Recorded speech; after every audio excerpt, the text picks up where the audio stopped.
Previously, Gong took Xiao and his army to the Sky Locust sect in the Qian Mountains, where he plans to persuade them to join the martial flame city. He told Neng Faichen the benefits the Sky Locust sect stands to gain by joining the martial flame city. Neng Faichen thinks for a moment about what Xiao said. He eventually surrenders and agrees to join the martial flame city. So far, he keeps his promise. Xiao commends him and says that the Sky Locust sect will be called Heaven's Resolve under the martial flame city. He then makes Neng Faichen the leader and uses private sound transmission to tell him about being stuck as a martial king for over 50 years, and how he will help him become a martial grandmaster with an extra 150 years of life. Neng Faichen is shocked. He has been stuck as a martial king for 70 years, and seeks an opportunity to break through to a new realm. Xiao turns to his other fighters who just joined the martial flame city and tells them the benefits he is giving to the Sky Locust city also apply to them, and then calls them Heaven's Judgment with Hongbing as the leader. He also makes Dashing the leader of Heaven's Core, leaving Dashing surprised that the martial flame city's power has spiked so high in such a short time. Xiao has now set the foundation for the martial flame city, but needs to help cultivate the army's combat capabilities, including making King Wang, Qian Doduo, and Neng Faichen become martial grandmasters, which will give the martial flame city standing in the Dust Flame Empire. Xiao makes one request to Neng Faichen, who then takes him to the Sky Locust sect's storage. On entering, Xiao is surprised at the numerous treasures of high-tier and low-tier items that the small sect possesses. He acquires them and heads back to the martial flame city. On their way, Xiao meets Fu Junkai, a 3-star great martial master from the Supreme High Palace. Xiao senses a familiar aura from him, similar to Qi Zhenzi, Yak Xiaoshan, and Lai Yi. Fu Junkai came to deliver an invitation letter to the leader of the Sky Locust sect in celebration of the Vice Palace Master recently becoming a martial grandmaster. However, Xiao ridicules the act, captures him, forcefully collects the letter, and takes his battleship.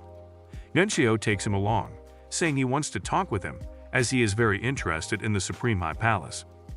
Xiao begins to ask questions about the Supreme High Palace, and Fu Junkai explains all he asks, which makes them wonder that the Supreme High Palace is a strong sect, and might be able to beat some of the noble families in the Dusk Flame Empire. Xiao learns that Qi Zhenzi is a 1-star martial grandmaster, and that his elder colleague, He Baxin, is a 2-star martial grandmaster. He then asks about Lai Yi, and Fu Junkai is shocked that he knows about Lai Yi, as he recently learned about him too. He says Lai Yi is a disciple Yak Xiaoshan took in at the 100 Battles country, and has recently started appearing within the palace, as the Vice Palace Master trusts him very much. Xiao is surprised that Lai Yi isn't dead, and is delighted to meet him again. Dashing worries that Xiao might want to fight the Supreme High Palace full of grandmasters. Xiao claims that he is not planning to fight the Supreme High Palace, as that would be the same as courting death, but thinks he might want to visit Lai Yi, and Dashing sees this as ridiculous. Soon, Xiao suddenly perceives an ongoing fight in the martial flame city, and the presence is unusually strong, as though a martial grandmaster is there. He tells them to advance at full speed as he reasons if the grandmaster is from the Xingyang family. He orders his army to prepare for battle and instructs them not to leave the battleship as they face a strong opponent. On reaching the martial flame city, he reasons that no one in the city can withstand such a powerful attack except King Wang and others, still training in the World God Monument. However, they won't know what is happening outside, and even if they feel it and come out, it would only cause greater losses for the city. The martial grandmaster, Xingyang Kun, begins to ask for the martial flame city lord, and threatens to kill everyone if he doesn't reveal himself.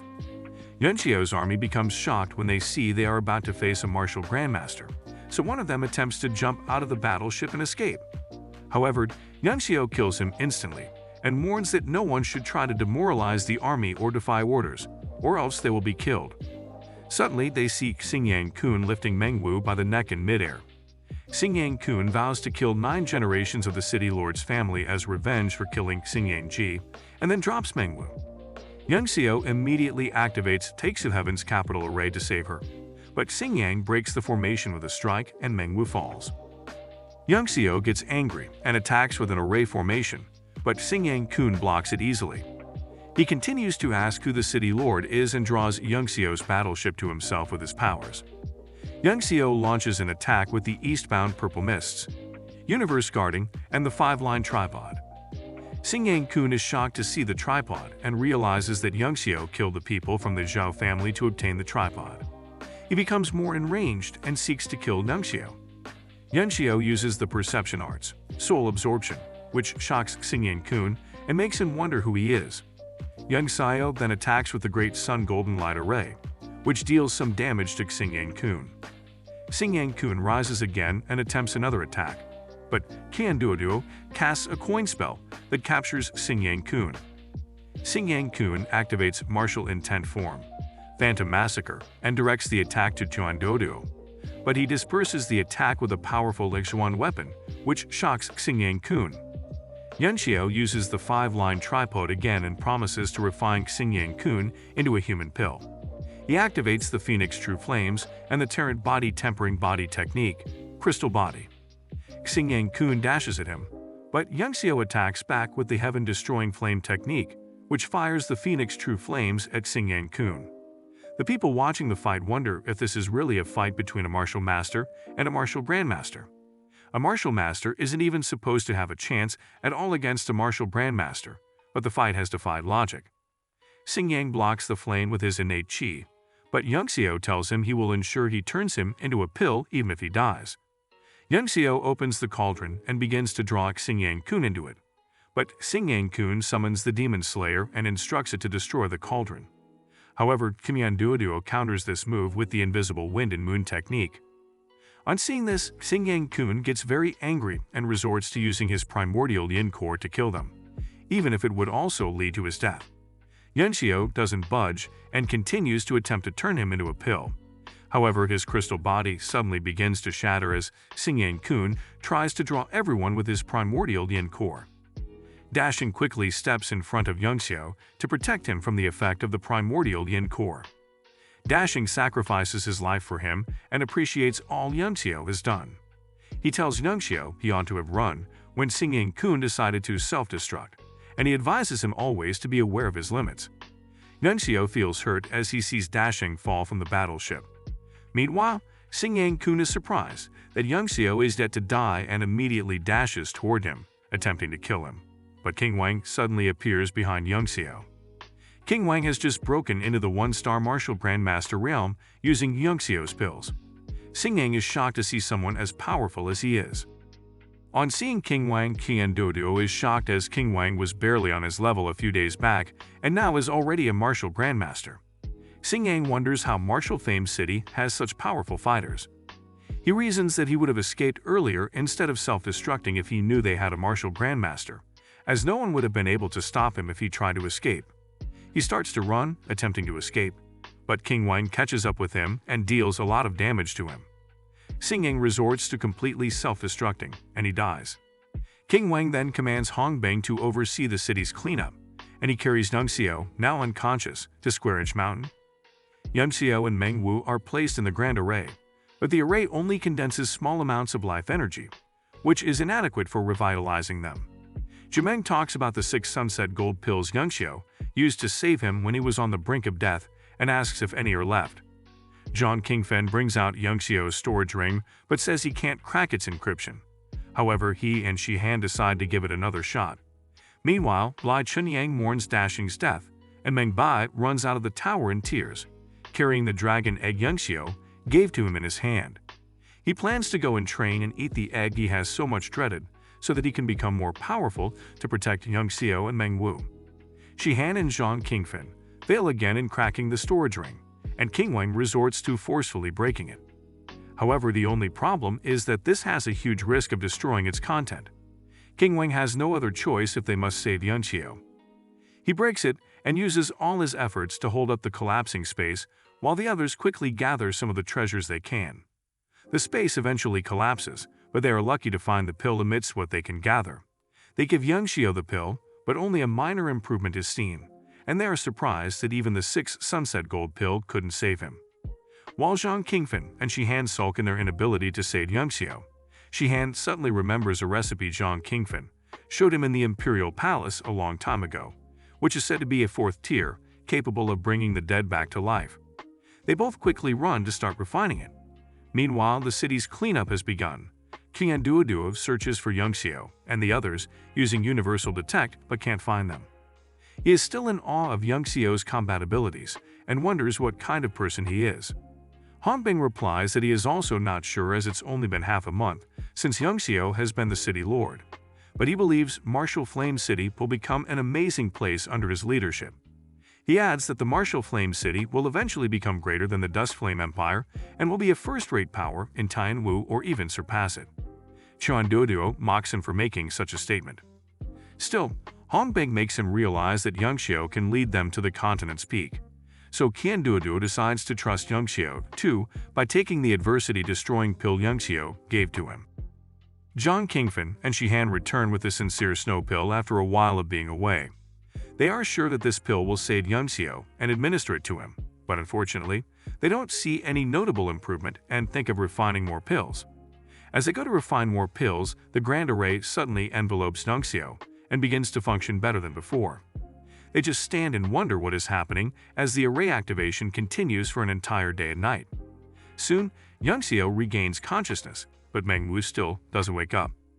Yongxiao tells them that although the snow pill didn't heal him, it helped him regain a shred of consciousness, with which he then controlled the array and activated it to heal his injuries.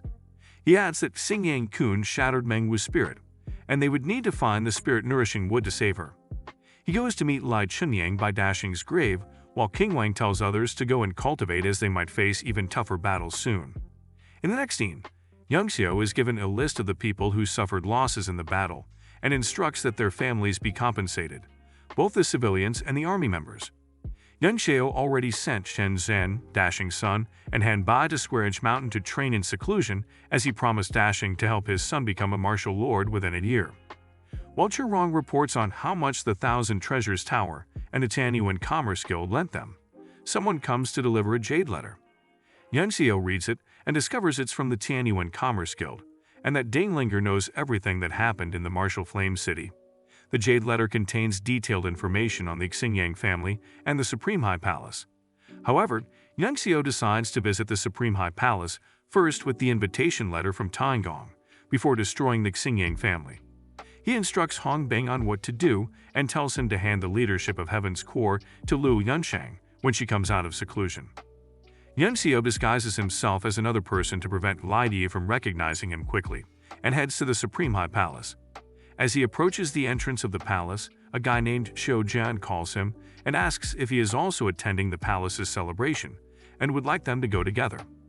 Yongxiao perceives that the guy just wants some benefits from him.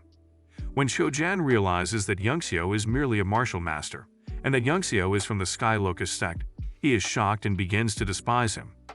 Yongxiao is surprised and wonders what happened, and Xiu Jian explains that the Sky Locust sect is the weakest of all the sects in the empire and doesn't deserve the invitation in the first place. He adds that the Sky Locust sect is arrogant for sending a martial master to the banquet and leaves. Yongxiao realizes that when sects send out invitations, the strengths of the disciples they send represent their attitudes toward the other sect.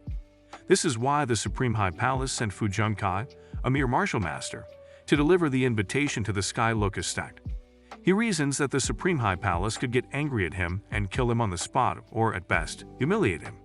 He heads in, anyway, and as he approaches the Supreme High Palace, he realizes that the palace has a deep relationship with the Beaming family and that the buildings are structured similarly to that of the Beaming family. On getting to the queue, he sees someone from the Xingyang family, Xinyan Meng, also registering for the banquet. He discovers he is a 2-star martial lord, and his Yuan Qi is faint, meaning he is stuck on the verge of a breakthrough. Reaching his turn, he introduces himself and reveals the sect he is from. The greeter is shocked and feels it is ridiculous of the Sky Locust sect to send a martial master to the banquet. He reasons that if he doesn't handle this correctly, it'd be a great embarrassment for the Supreme High Palace, so he asks for the gifts Yongxiao brought. Yongxiao considers that his old storage ring got destroyed, leaving him with only the 5-line tripod and tiger tusk sword, which he can't let go of. He tells the greeter he has no gifts, and he is disappointed. Third Zhu then takes Yongxiao in through another entrance different from the main entrance and takes him to the firewood room to prevent any potential embarrassment.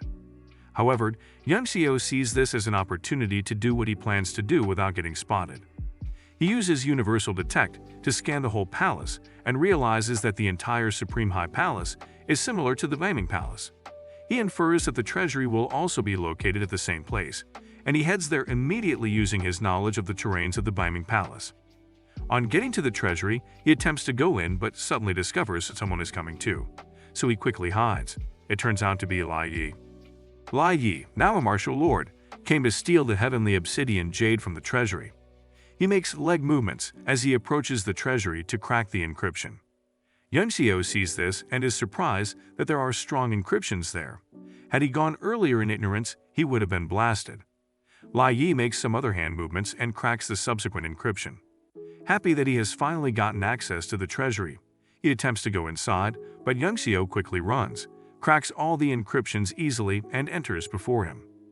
Lai Yi wonders how he got past the encryption so quickly, as he got the hang of it after secretly watching the Vice Master Mafebe do it more than a dozen times. He soon discovers that it is Yunxiu and becomes scared. He tries to calm himself, reminding himself that he is now a martial lord. He asks Yunxiu how he got the encryption, and Yunxiu appreciates him for showing it to him when he did it earlier. Lai Yi doesn't believe him, but Yunxiu tells him that the key to solving this encryption is a dance move called the Soul Sword Tap Dance, which was popular in ancient times. He begins to dance, and Lai Yi is so angry. Yunxiu says he feels like taking all the treasures in the treasury, but Lai Yi objects and starts negotiating with him. However, Yunxiu disagrees, which makes Lai Yi even angrier, and he launches an attack, but Yunxiu hits him backward. Lai Yan is disappointed that he can still not beat Yunxiu, even after becoming a martial lord. He attacks with the Frost Chi, but Yunxiu counterattacks with the Lotus Sword Song, which overwhelms him and causes him to flee. Yunxiu begins to collect the treasures into his storage ring. He reasons that he shouldn't stay there for long, as Lai Yi could have gone to report. He collects all the treasures but doesn't find the heavenly obsidian jade. Hence, he uses the Universal Detect to scan the treasury and finally locates it underground in a dragon bones box, which is supposed to block Universal Detect. After seeing the obsidian, he realizes it is only the size of a palm and infers that someone must have cut it out from the piece the Beaming Palace has. He wonders if the Ma family are traitors of the Beaming Palace as he leaves the treasury. On getting outside, he sees no movement from the Supreme High Palace and concludes that Lai Yi didn't report. He then uses private sound transmission to communicate with Xing Yingming at the banquet. Xing Yingming is shocked and quickly excuses himself from the banquet and heads out immediately to search for the person who talked to him. Yunxiu had communicated a very profound technique of the heart, which loosened the bottleneck Xing Yingming's cultivation was stuck at. He wants the complete technique, so he is on the move to find Yunxiu. Xing Yingming gets to the treasury, and when he considers this a forbidden place to be, Yunxiu uses the private sound transmission to tell him how to break the encryption. Xing Yingming decides to risk it. He gets in, and the voice stops. He finds it off and quickly decides to leave. But it is already late, as the Supreme High Palace officials are already there. He tries to explain, but they don't listen. He hears the voice again instructing him on how to escape. The Palace Master tries to break the encryption but burns his leg. The encryption has been modified. He is shocked as not even he can modify the encryption. As Xing Yingming escapes into the forest, he reasons that the guy that framed him isn't a regular guy and wonders why he is being targeted.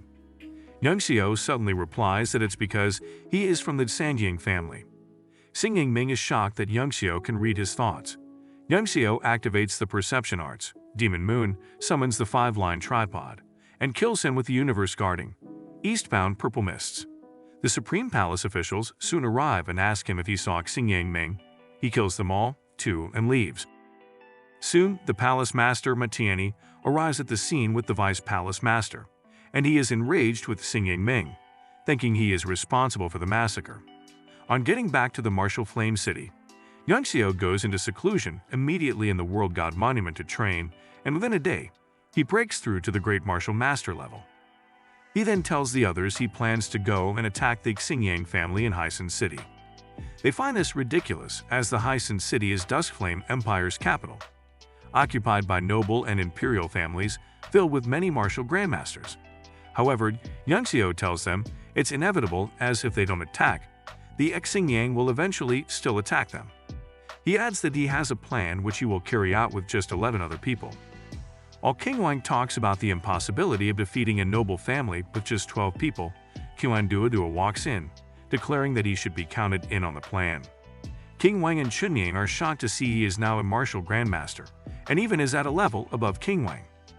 Neng Faichen soon arrives to pay respects to Yang Xiao, as he is now a martial grandmaster also. Chunying is in awe of 3 martial grandmasters, a realm he never dared to think of, standing before him, all paying their respects to his grandson. Yang Xiao lists the names of the 11 that will follow into Hysan City, and says they will be performing the 12 capital Divine Thunder Array, which attracts thunderbolts from the 9 heavens and causes lightning to strike. He adds that the strengths of the thunderbolts attracted are based on the strength of the people setting it up. If 12 martial sovereigns used it, it could attract the strongest Brahma's periwinkle world-destroying thunder, capable of destroying even the immortal golden body. He tells them it will take just 6 hours to set it up, the same amount of time it will take to reach Hysan City.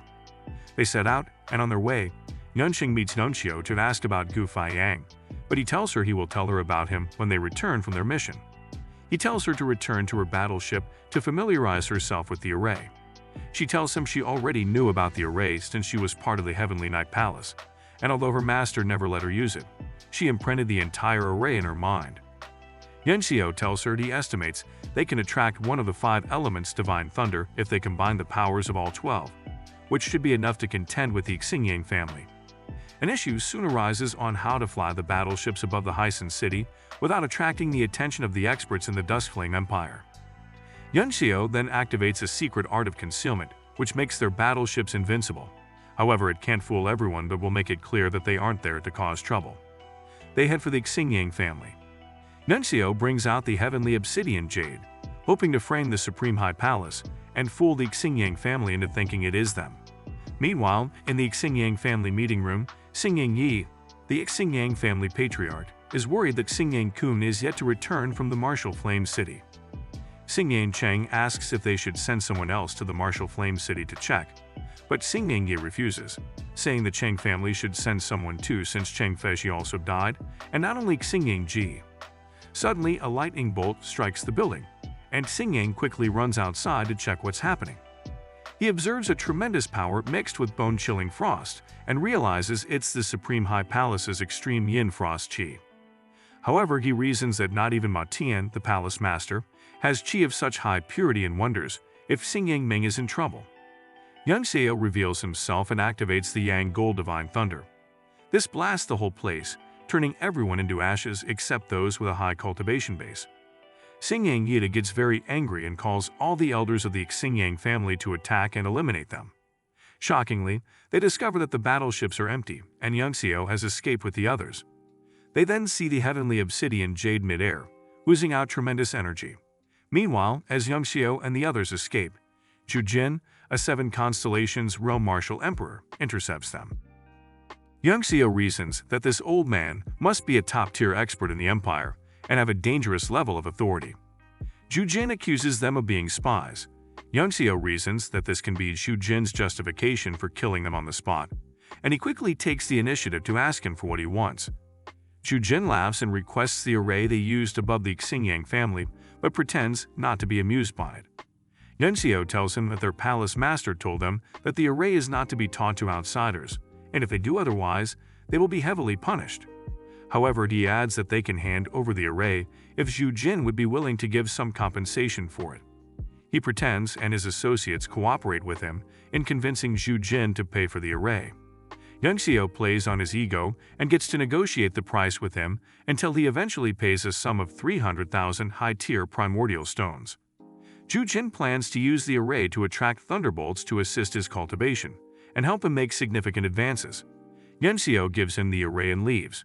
Meanwhile, while Xingyang Yi and the other elders of the Xingyang family think about the situation, the battleships Yunxiao and his associates left suddenly start to self-destruct. The heavenly obsidian jade explodes, releasing a large amount of frost qi. Shortly before the explosion, as Yunxiao and others left in their battleship, Zhu Jin observes that they are headed towards the Supreme High Palace and wonders if they are from there. However, he wonders why the Supreme High Palace is feuding with the Xingyang family. Suddenly, Odijia, a Duskflame Empire shrine elder, also appears and asks about the array Zhu Jin just got. He was watching the transaction between him and Nung Xiao. Zhu Jin responds in anger, and while he speaks, they see an explosion at the Xingyang estate and immediately head there. Other elders also come to see what's happening, and they behold a massive glacial structure that has covered the Xingyang estate and eliminated all the people within it. All the elders wonder which sect could be responsible for this.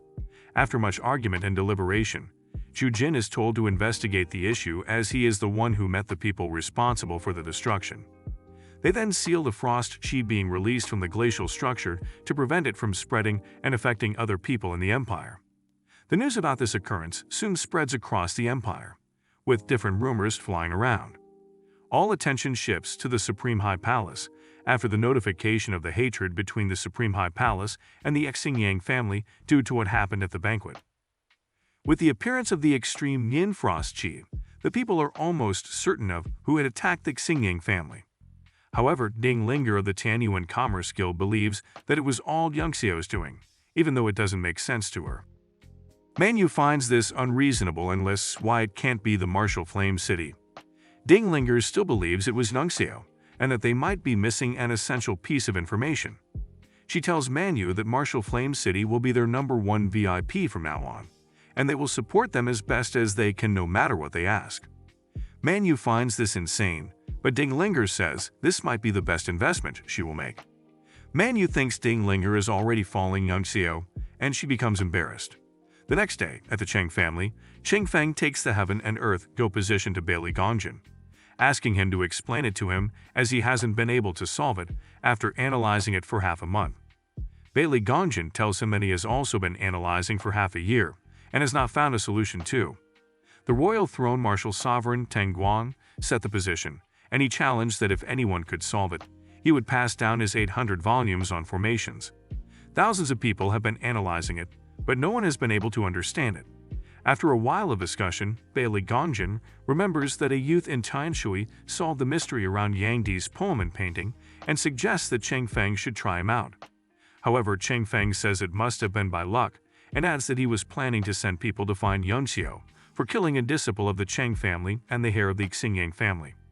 However, they can't mess with the Martial Flame City and can only observe as the Thousand Treasures Tower may be backing them. Cheng Feng and Bailey Gongjin also analyze the destruction of the Xingyang family and conclude that the Supreme High Palace, with the Beaming Palace's backing, may have done this since Xingyang Ming was said to have stolen their treasures and killed their men. In the next scene, Zhu Yangbio of the Zhao family also suspects that Yunxiao might be a puppet of some force trying to bait the Zhao family into making a move. One of the members says that investigating the matter can get them into a bad situation, and Zhu Yangbio replies that they don't need the 5-line tripod anymore as he has already gotten cauldrons to raise Yushin's cultivation by force. Cauldrons comprise 2 experts consuming their true yuan to raise a martial artist cultivation base by force. The elders of the Zhao family then agree to send someone to investigate the Martial Flame City and the Supreme High Palace. Meanwhile, after Yunxiao left Zhu Jin, he traveled around the Supreme High Palace before silently returning to the Martial Flame City to confuse the imperial families. On returning to the Martial Flame City, Nunxio gathered Heaven's Core, Heaven's Resolve, and Heaven's Judgment, and brought them into the World God Monument. He tells them the place will be used for training and explains all they need to know about the World God Monument. He also says he will supply all they need, pills, weapons, techniques, and primordial stones, as long as they train hard. He adds that they are all entitled to take as many resources as they want to reach the next level. They don't become shocked as the limitation of resources is the major challenge of martial artists in their cultivation journey. Xumiang raises that such a massive resource drain can't be sustained for long and asks what would be done if they used it all. Yunxiao tells them they will do the same thing they did to get their present resources.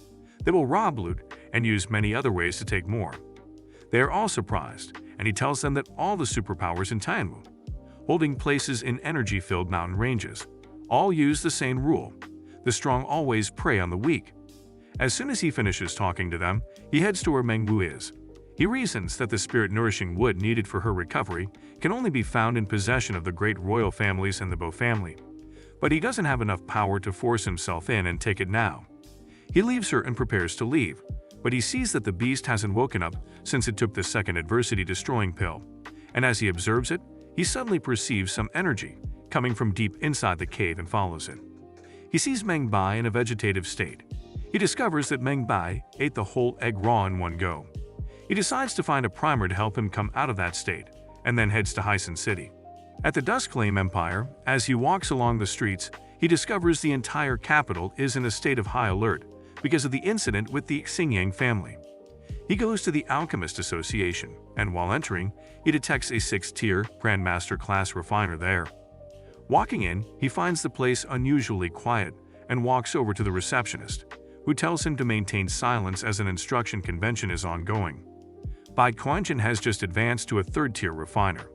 The Invention Convention is a tradition of the Alchemist Association, where every refiner has to host a public seminar when they get promoted to share their insights into alchemy and breakthrough experience. The receptionist asks him what he came to do and gives him a book to write his request and payment offer. He writes that he needs the poison blood of a demon beast above the 4th tier and asks to discuss the price in person with whoever is willing to take the order. She is surprised and tells him the material he listed is scarce and will be tough to purchase if he doesn't indicate the price. Yangxiao reasons that he will have to ask the association master to get what he needs as it is extremely hard to get. He suddenly perceives an odd smell from the X1 weapon being refined at the convention and predicts it will soon explode. He tells the lady to leave immediately so she won't get hurt by the explosion, but she is surprised, not understanding what he means. Yangxiao approaches the convention and boldly claims that the 3rd-tier refiner's abilities can't keep up with what he is trying to do. Everyone turns to look at him, wondering what nonsense he is spitting. A 7-star martial grandmaster nearby challenges what he just said, saying the refining is pretty good and is about to take shape. Yangxiao is shocked to see a 7-star martial grandmaster. He suggests they make a bet on the refining, and whoever loses will serve the other for 1 year. The 7-star martial grandmaster is shocked that Yangxiao could bypass the secret technique on his body and could tell the level he is. Yangxiao sees this as an opportunity to win him over to his side, which is very important to Martial Flame City. The sword being refined suddenly becomes unstable, and everyone looks at Yangxiao, wondering how he knew it would explode in advance. Zhang Hua, another 3rd-tier refiner, decides to support Bai Quanjin in managing the situation, and they decide to form a conversion technique to stabilize the violent energy. While this method seems to work, Yangxiao rebukes the refiners for trying to suppress the violent energy and using the form conversion technique. He then says that the X1 weapon will explode in 10 breaths with strength many times greater than before. Everyone finds him ridiculous and insults him, but he starts to count anyway. Soon, as he reaches the count of 6, the refining goes out of hand, and they are all shocked. The 7-star martial grandmaster wonders how a teenager saw through it so early on. Bai Quanjin instructs everyone to leave the room as the X1 weapon is about to explode, and everyone runs out in fear. Yangxiao moves closer to the refiners, saying the X1 weapon can still be saved in the count's left. He commends them for risking their lives to buy time for others. He adds his spirit power and starts to control the refining process so that the violent energy dissipates. The refiners and the 7-star martial grandmaster marvel at the techniques and movements. With dropped jaws, the martial grandmaster never thought he could lose to a teenage boy. Meanwhile, the others outside wonder what is going on inside, and being scared to go inside, they bully Miss Fang, the receptionist, to go inside and check. She tries to resist, but they push her inside, and as she sadly walks to the convention room, she is shocked by what she sees. She sees the top-tier refiners gathered around Yangxiao, while he teaches them how he solved the problem that arose. Bai Quanjin sees her and immediately orders her to get water for the master, Yangxiao. They all start to scold her as she serves Yangxiao. Yangxiao gets angry and rebukes them. They immediately begin to treat her well, give her gifts, and even offer to increase her pay from their pockets, acting on what Yangxiao just told them, that to be a true refiner, one must first have a heart of gold. He continues to teach them about alchemy and explains how he could suppress the violent energy. They are shocked to discover some new things they had never known in their refining experience. Everyone starts to bombard him with questions, but he tells them he is very busy and has to go. He asks them to submit not more than 3 questions each to Miss Fang, who would now select the questions she prefers, not more than 50, and he will answer them when he returns in a few days. As he leaves the Alchemist Association, the other refiners that have been outside rush inside to see what has happened. However, they are shocked to see a commotion of refiners trying to submit their questions to Miss Fang, and they wonder what happened here. One of the guys that bullied Miss Fang to go and check what was happening inside sees her sitting down and gets angry. He attempts to kick her, but Zhang Hua quickly intercepts and takes the kick instead to protect her and win her favor so she can give his questions to young Xiao. He then turns to the guy that attempted to kick her and beats him up. While this is on, Yan Xiao meets the 7-star martial grandmaster, who introduces himself as Duan Yu. Yan Xiao offers to pay him 100,000 high-tier primordial stones in 1 year of serving him.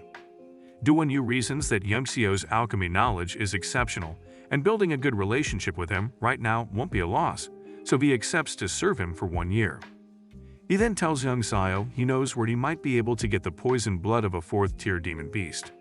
He tells him about the small region in the South Sea, next to the Heavensen Empire, which contains many types of sea monsters, including 4th tiers. He adds that hunting down one that carries 4th-tier monster blood would be a piece of cake. Young Xiao reveals that it is not as easy as he portrays it, as one would need to go 1,000 miles into the region to find 4th-tier monsters, and without a sea locator, it'd be impossible. Duan Yu is shocked that this kid knows too much for his age and brings out a sea map. Young Xiao looks at it and is shocked to see the Kungo divine tree from which the spirit-nourishing wood can be obtained.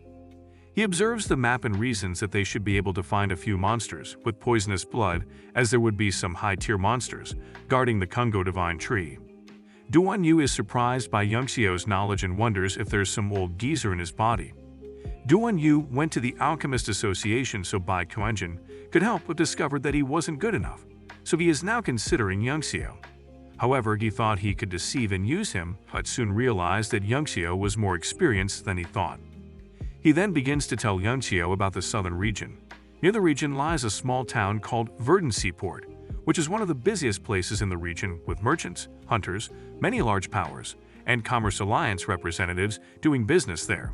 The hunters, including himself, hunt sea monsters for a living. In one of his hunting adventures in the deeper region of the sea, he met a team while hunting and saved them from a wipeout. The leader of the team gave him the rainbow fog map in appreciation. A sea rainbow fog is a weird occurrence that covers a wide area and is thick enough to block universal detect. The sea loses its original form once the rainbow fog appears, and a tunnel is created, which causes anyone who goes in will be transported to another random part of the sea. Also, wherever rainbow fog appears, there will be pinkish crystalline dust which causes anyone who sniffs it to begin to see abnormal illusions. The only way to discharge it is to have a large amount of spirit power. The reason Duan Yu needs Young Xiao. Yan Xiao already experienced the rainbow fog before when he was Gu Fainang, and was luckily saved by it when many seafolk chased him for 4,000 miles in the sea. They both begin to negotiate what their share would be after they return from the mission. After many disputes, they finally agree to split 5-5 on the condition that Young Xiao will refine a Taixu Emperor gold pill for Duan Yu when the time comes. The mission begins. Will Young Xiao pull this off with Duan Yu? Let us know if you want the next part in the comments section. Also, remember to like this video and subscribe to our channel. See you guys in the next video.